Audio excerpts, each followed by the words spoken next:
बड़ी उम्मीदें हैं जमाने को तुमसे, तुम उठो तो कोई बात चले। नमस्कार, गुड मॉर्निंग, बहुत बहुत स्वागत है आप सभी का स्टडी विद ज्ञान प्रकाश में। दोस्तों, आज 3 जून है और शुरू करते हैं आज की मॉर्निंग न्यूज। यूपी बोर्ड का जो रिजल्ट होगा वो 10वीं और 12वीं का रिजल्ट ये 27 जून को आने की सूचना अभी तक प्राप्त हो रही है। तो जो अभ्यर्थी इंतजार कर रहे हैं उनके लिए ये एक बड़ी खबर है। और देश में कोरोना संकट लगातार गहराता हुआ और इसी बीच लॉकडाउन थोड़ा हल्का भी कर दिया गया है। तो इसका साइड इफेक्ट भी हो सकता है, आपको अत्यधिक सावधान रहने की ज़रूरत है। 69,000 शिक्षक भर्ती के बारे में बात कर लें फ्रेंड्स, तो आज बहुत सारे अभ्यर्थी काउंसलिंग लिए निकल चुके हैं और मेरिट जो है वो काफ़ी लो गई है। जैसा कि मैंने शुरू में ही बताया था कि 68 पर लोग सेफ हो जाएंगे। और आपको याद होगा कि जब 69,000 शिक्षक भर्ती परीक्षा हुई नहीं थी तो उसके पहले जब कट ऑफ लागू नहीं हुआ था, उसके पहले ही मैंने आप लोगों से कहा था कि जो लोग 110 तक प्राप्त कर लेंगे उनके सुरक्षित रहने की उम्मीद है। फाइनली वही हुआ।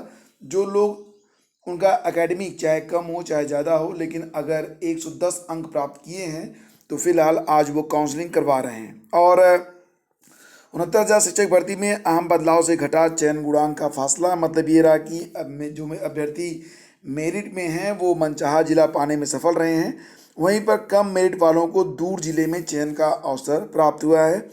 बेसिक शिक्षा परिषद की ओर से जिला आवंटन में कुल 67,867 अभ्यर्थियों का चयन हुआ है। सूची में यह उल्लेख नहीं है कि चयनित अभ्यर्थी किस वर्ग का है, उसका गुणांक क्या था।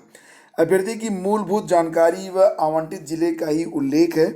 सोशल मीडिया और अन्य अभ्यर्थियों ने खुद हर वर्ग का अंतिम गुणांक तय किया है। तो इसके बारे में मैं आपको जो सूचना दिया था बिल्कुल सही थी। मैंने आपको उसी दिन बता दिया था रात में कि सामान्य वर्ग का जो कट ऑफ है वो 67.1 गया है, ओबीसी का 66.7 और एससी का 61.5। तो यही कट ऑफ फिलहाल अभी तक मान्य है। इसके नीचे कोई अभ्यर्थी अभी नहीं मतलब कि मिला है। और इतना कम अंतर होने का कारण हाई कोर्ट का एमआरसी लागू करने का आदेश है और एमआरसी का पालन भी किया गया है। एमआरसी क्या है? तो देखिए फ्रेंड्स, आवंटन में करीब 31,000 रैंक तक ही सामान्य वर्ग का चयन होना चाहिए था, लेकिन करीब 50,000 रैंक तक के लोग चयनित हैं। उधर बेसिक शिक्षा परिषद के उप सचिव अनिल कुमार का कहना है कि सारी प्रक्रिया शासन के निर्देश पर हुई है। तो एमआरसी क्या है? मेरिटोरियस रिजर्व कैंडिडेट, यानी कि वे आरक्षित वर्ग के अभ्यर्थी जो अपने गुणांक के आधार पर अनारक्षित वर्ग के बराबर या अधिक हैं। तो पिछली भर्ती में ऐसे अभ्यर्थी अनारक्षित सीटों पर चयनित हुए थे, इससे उन्हें दूर के जिलों में जाना पड़ा था। हाई कोर्ट के न्यायाधीश प्रकाश पडिया ने 13 मई 2020 को आदेश दिया कि ऐसे अभ्यर्थियों को उनके वर्ग में रखकर जिला आवंटित किया जाए। परिषद ने उसी के अनुरूप हर अभ्यर्थी को पहले आरक्षित सीट पर मनचाहा जिला देने का प्रयास किया। संभव नहीं तो उन्हें संबंधित वर्ग में चयनित किया। और यही वजह है कि बहुत बड़ी संख्या में अभ्यर्थी जो हैं वो अपने गृह जनपद को या अपने मनपसंद जिले को प्राप्त कर चुके हैं। और फ्रेंड्स, यहाँ पर देखिए एक बड़ी खबर ये भी निकल के आ रही है कि जिले में 69,000 शिक्षकों का जो ऑनलाइन जो काउंसलिंग होगी उसके बाद जो आवंटन होगा वो ऑनलाइन होगा। और इसके लिए महानिदेशक ने वीडियो कॉन्फ्रेंसिंग के माध्यम से ये बात कही है। परिषदीय स्कूलों की 69,000 सहायक अध्यापक भर्ती में अर्ह मिलने वालों को काउंसलिंग के बाद नियुक्ति पत्र मिलेगा। तो पहले तो काउंसलिंग होगी और हर जिले की लगभग जो काउंसलिंग शेड्यूल है वो जारी हो गई है। चयनित शिक्षकों को स्कूल का आवंटन ऑनलाइन किया जाएगा, मतलब एक सॉफ्टवेयर के माध्यम से। इसमें बीएसए अपने हिसाब से स्कूल आवंटित नहीं करेंगे, ठीक है। और इसके लिए जल्दी एक सॉफ्टवेयर बन रहा है जो कि रेडी हो जाएगा।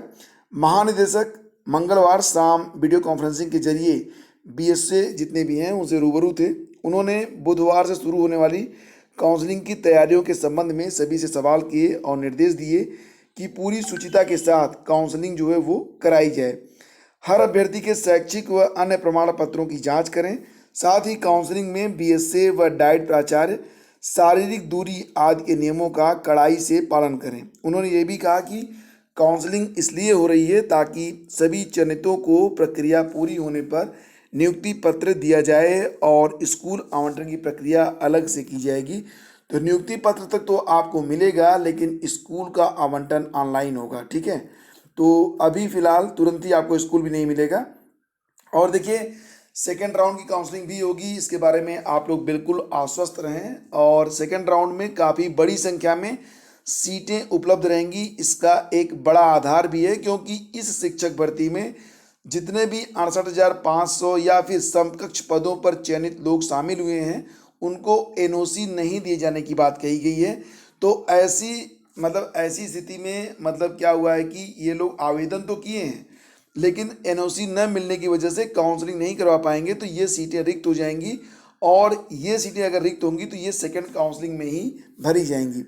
महानिदेशक ने कहा कि 68,500 और अन्य शिक्षक भर्तियों में चयनित शिक्षकों को 69,000 सहायक अध्यापक भर्ती की लिखित परीक्षा में शामिल होने के लिए सीमित संख्या में एनओसी दी गई थी, लेकिन अब काउंसलिंग के लिए किसी भी शिक्षक को एनओसी जारी न की जाए। और इसके लिए आप देख रहे हैं कि अलग अलग कार्यालय ज्ञापन भी जारी किए गए हैं। ये जो कार्यालय ज्ञापन है ये ललितपुर का है, जिसमें स्पष्ट रूप से ये कहा गया है कि जनपद ललितपुर के परिषदीय विद्यालयों में 68,500 सहायक अध्यापक भर्ती और अन्य सहायक अध्यापक भर्ती में नियुक्त अध्यापकों को 69,000 सहायक अध्यापक भर्ती में आवेदन करने हेतु खंड शिक्षा अधिकारी स्तर अथवा जिला बेसिक शिक्षा अधिकारी स्तर से अनापत्ति प्रमाण पत्र जारी किए गए हैं। आज दिनांक 2 जून को वीडियो कॉन्फ्रेंसिंग में दिए गए निर्देश के अनुपालन में एतद द्वारा समान पद एवं समान वेतनमान में कार्यरत होने के कारण 69,000 सहायक अध्यापक भर्ती हेतु जारी किए गए अनापत्ति प्रमाण पत्र तत्काल प्रभाव से निरस्त किए जाने का निर्णय लिया गया है। यानी कि जिन लोगों को एनओसी मिल गई थी उनकी एनओसी भी रद्द हो गई है। तो ये जो सूचना है वो सिर्फ ललितपुर की नहीं है, पूरे जो है हर जनपद की है, मतलब उत्तर प्रदेश में जितने भी जनपद हैं हर जनपद में। तो इसकी वजह से अब बड़ी संख्या में निश्चित रूप से जो सीटें होंगी वो रिक्त रह जाएंगी। और जो अभ्यर्थी फिलहाल पहुंच रहे हैं काउंसलिंग के लिए सभी को बेस्ट ऑफ लक।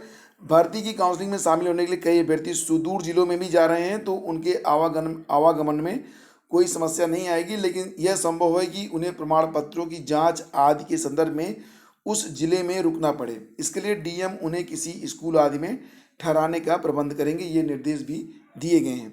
और 69,000 शिक्षक भर्ती में प्राप्तांक पूर्णांक में गलती करने वालों ने अब परिषद कार्यालय पर अपना जो प्रदर्शन है वो शुरू कर दिया है। और ये वो अभ्यर्थी हैं जो जब शिक्षक भर्ती परीक्षा हो रही थी तो ऑनलाइन आवेदन में ही इन्होंने प्राप्तांक और पूर्णांक में कुछ गलतियां इन्होंने कर दी हैं। अब उसको सुधारने का ये लोग प्रयास कर रहे हैं, लेकिन परिषद की ओर से ये कहा गया कि उन्हें कोई भी गाइडलाइन इसके संदर्भ में प्राप्त नहीं हुई है, इसलिए प्राप्तांक पूर्णांक को सुधारने का कोई भी अवसर प्रदान नहीं किया जाएगा। प्रयागराज में आज पहले दिन दिव्यांग और महिला अभ्यर्थियों की काउंसलिंग होगी। और यहाँ पर इसके बारे में जो सूचना है वो ये है कि बेसिक शिक्षा अधिकारी संजय कुमार कुशवाहा ने बताया कि पहले दिन बुधवार को सभी दिव्यांग और महिला अभ्यर्थियों को रिपोर्ट करना है। 4 जून को 76.02 भारांक तक वाले समस्त पुरुष और 5 जून को 76.01 भारांक से लेकर अंत तक सभी पुरुष अभ्यर्थियों को आना है। जिले में 990 सीटों के सापेक्ष 982 अभ्यर्थियों को जिला आवंटित हुआ है और चयनित अभ्यर्थी आवश्यक दस्तावेज के साथ उपस्थित हों। काउंसलिंग में सोशल डिस्टेंसिंग का ध्यान रखा जाएगा और सैनिटाइजर भी लेकर जाइएगा। देखिए, अपनी ओर से आप लोग स्वयं सोशल डिस्टेंसिंग का पालन करें। सरकार जो कर रही है वो अच्छी बात है, लेकिन अपनी सुरक्षा आपके अपने हाथ है। और जैसा कि मैंने कल रात में ही आपको अपडेट कर दिया था कि उत्तर प्रदेश अधीनस्थ सेवा चयन आयोग यानी कि UPSSC में अब नई हलचल शुरू हो गई है। बहुत जल्दी नए विज्ञापन भी जारी होने शुरू हो जाएंगे। फिलहाल शुरुआत हो गई है और कंप्यूटर ऑपरेटर और जूनियर असिस्टेंट की परीक्षा, जो कि क्रमशः कंप्यूटर ऑपरेटर की 10 जनवरी 2020 को और जूनियर असिस्टेंट की परीक्षा जो कि 4 जनवरी 2020 को संपन्न हुई थी, तो उसका जो रिवाइज्ड आंसर की है वो जारी कर दिया गया है। कंप्यूटर ऑपरेटर में 2 प्रश्नों पर सभी को फुल मार्क दिए गए हैं और जूनियर असिस्टेंट में 1 प्रश्न पर सभी को फुल मार्क दिया गया है। पूरी जानकारी के लिए आप उस वीडियो को देख सकते हैं जो कल रात मैंने अपलोड किया था, और उसका लिंक इसी वीडियो के डिस्क्रिप्शन में आपको मिल जाएगा और कमेंट बॉक्स में भी। तो फ्रेंड, जो लोग 69,000 शिक्षक भर्ती में सफल नहीं हो पाए हैं और जल्दी किसी शिक्षक भर्ती में अपनी सफलता निश्चित करना चाहते हैं, तय करना चाहते हैं, तो उन्हें मैं बता दूं कि बिल्कुल इसी तर्ज पर, यानी कि जिस प्रकार से सुपर टेट हुआ है, जो लोग जूनियर टेट पास हैं और जो लोग सुपर टेट पास करेंगे अच्छे अंकों से, फिर उनका एकेडमिक के आधार पर एक फाइनल मेरिट बनाई जाएगी। उन स्कूलों में जो कि एडेड हैं। तो एडेड जूनियर हाई स्कूल में लगभग 4000 पदों के रिक्त होने की सूचना जनवरी से प्राप्त हो रही है। हालांकि इस पर विज्ञापन जारी होना था, लेकिन उसके पहले ही कोविड-19 नामक महामारी फैल गई और इसकी वजह से सब कुछ जो है मामला फिलहाल ठंडे बस्ते में है। लेकिन जल्द ही, जैसा कि आप देख रहे हैं कि लॉकडाउन धीरे धीरे जो है उसका जो प्रभाव है कम हो रहा है, कार्य जो है वो किया जा रहा है, तो ये विज्ञापन भी जल्दी जारी हो सकता है। तो फिलहाल जल्द का मतलब ये नहीं होता कि 1 हफ्ते 2 हफ्ते या 1 महीने में। आपको तैयारी तो कई महीने की करनी होगी। तो ये भर्ती तो है, तो ये भर्ती तो होगी, ठीक है।